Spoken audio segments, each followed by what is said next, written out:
Ang sakit. May kita mo yung anak mo incomplete.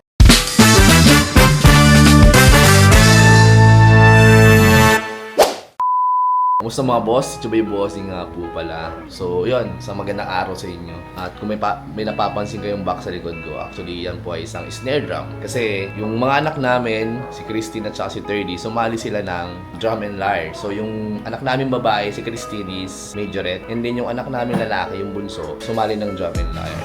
So, ang hawak niya is snare drum. Anyway, storytelling muna tayo. Nung bata ako mga boss, naalala ko yun, grade 2. Merong drum and lyre sa school namin. Actually, it was my dream to join drum and lyre. Nagpaalam ako sa papa ko nung time na yon. Kaso hindi ako pinayagan, gawa ng wala kaming pambili ng sarili kong snare drum. So medyo nakakalungkot nung time na yon. Dahil nga hindi naman kami ganun kayaman or hindi naman kami ganun may pera. Sapat lang yung pamumuhay namin. No? Kaya hindi ako nakasali. But now, since yung anak namin is sumali ng drum and lyre, ang gusto ko is matupad niya yung gusto niya. Kasi nakikita ko sa mga anak ko, gusto nila yung mga ginagawa nila. Yan, magmula sa panganay, pangalawa, sa pangatlo. Pag nakikita ko na gusto nila yung mga ginagawa nila, sinusuportahan namin mag-asawa bilang parent. Kaya kami nagsisikap or kaya kami todo kumayod mag-asawa dahil gusto namin maibigay lahat para sa kanila. Kaya yun, suporta kami kahit anong gusto nilang gawin sa buhay.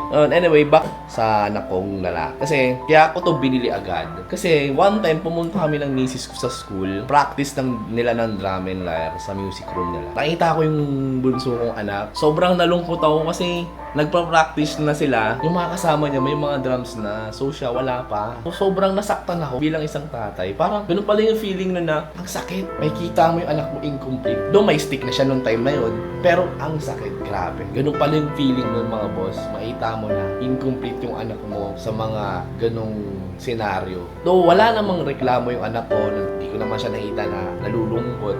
Actually, masaya pa nga siya kahit stick na yung gamit niya eh. Pero as parents, masakit pala, sobra. Pero hindi naman kasi lahat ng parents may bibigay yung gusto or yung support na kailangan ng mga anak nila. At some point, naiintindihan ko rin yung tatay ko at that time kasi hindi naman din kami ganun kaalwan ng time na yun. Pero, sabi ko sa sarili ko mga boss, pag ako nagkaroon, hindi man ganun karangya, as much as possible, kung kaya kong ibigay sa mga anak, ibibigay ko. Kasi, kaya nga tayo nagsisikap eh, para may ibigay. Tapos may kita mo yung scenario na yun, hindi kompleto yung gamit. Kaya, ayun, dali-dali namin binili ito. Kasi isa talaga sa pinaka-ayoko, yung nali-left behind yung mga anak namin. Sa tuwing merong kaganapan, sa school, kahit even sa pamilya, ayaw kong nali-left behind yung mga anak. Kasi alam ko yung feeling nun eh, bilang nagdaan sa ganong stage. Alam ko yung feeling na nali-left behind ka. Kaya ganon.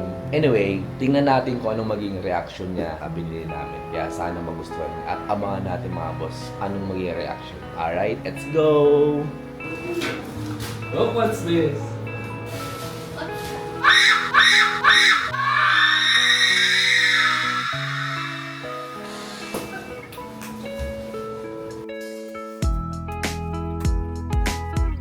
Okay.